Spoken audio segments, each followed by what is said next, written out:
మరో missile తుస్సుమంది. Haryana సిర్సాలో Pak missile కుప్పకూలిపోయింది.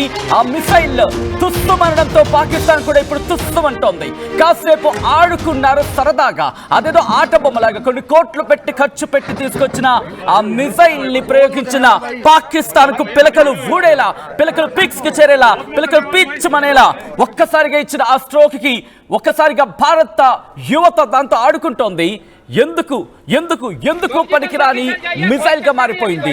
Local యువత ఒక్కసారి మీరు చూడొచ్చు, ఆ ఆడియో వినండి. అది ఎందుకు పనికిరాకపోయిందో తుక్కు ఏదో అంటాం కదా, తుప్పు తుప్పు అని చెప్పి, అలా ఒకసారి ఆ విజువల్ చూడండి.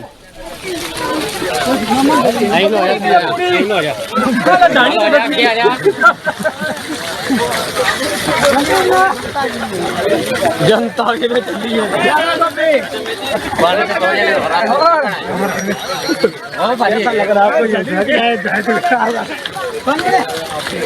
हाथ नहीं मेरा कीता कौन है वीडियो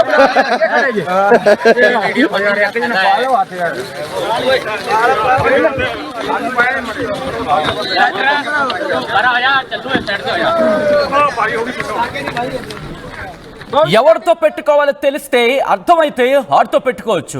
అర్థం పర్థం లేకుండా పెట్టుకుంటే ఎలా ఉంటుందో, ఆట అంటే గేమ్ అంటే ఎలా ఉంటుందో రుచి చూపిస్తోంది భారత్. నిన్నటి నుంచి వరుస దాడులతో పేటరేగిపోతున్న పాకిస్తాన్ కు ఏకంగా దిమ్మ తిరిగే షాక్ ఇచ్చింది. పాకిస్తాన్ లో రావల్పిండి కావచ్చు, లేకపోతే మరి ముఖ్యంగా కొన్ని సెంటర్స్ గా చెప్పుకుంటున్న వాటిని కావచ్చు, అక్కడ దాడులు చేసింది. మొత్తం 3 చోట్ల దాడులు చేసి తామంటే ఏంటో చూపించింది. అర్ధరాత్రి at the time of 3 AM 3 గంటలకి ఆ దేశ డీజే ఐఎస్పీఆర్ వచ్చి బయటకు వచ్చి మాట్లాడంటే అక్కడ పరిస్థితి ఏంటో మనకు అర్థమవుతోంది.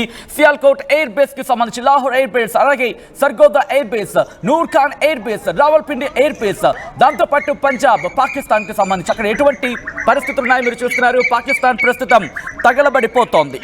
పాకిస్తాన్ ప్రస్తుతం తనకి దిక్కుతోచని పరిస్థితిలో దేవులాడుతోంది. తనకి దేవుడే దిక్కని చెప్పి మొక్కుకోవడం తప్ప ఇంకొక ఆప్షన్ లేని పరిస్థితుల్లో ఉంది. టర్కీ నుంచి వచ్చిన ఆ మిసైల్స్ ని, మరి ముఖ్యంగా ఆ డ్రోన్స్ ని వాడేసుకొని భారత్ మీద దాడికి ప్రయత్నం చేద్దాం అనుకున్న ఇన్ఫాక్ట్ పాకిస్తాన్ కూడా పాకిస్తాన్ కి సంబంధించి ఆ దిక్కుమాలిన ఆలోచన వారిని ఇప్పుడు తిప్పికొడుతోంది.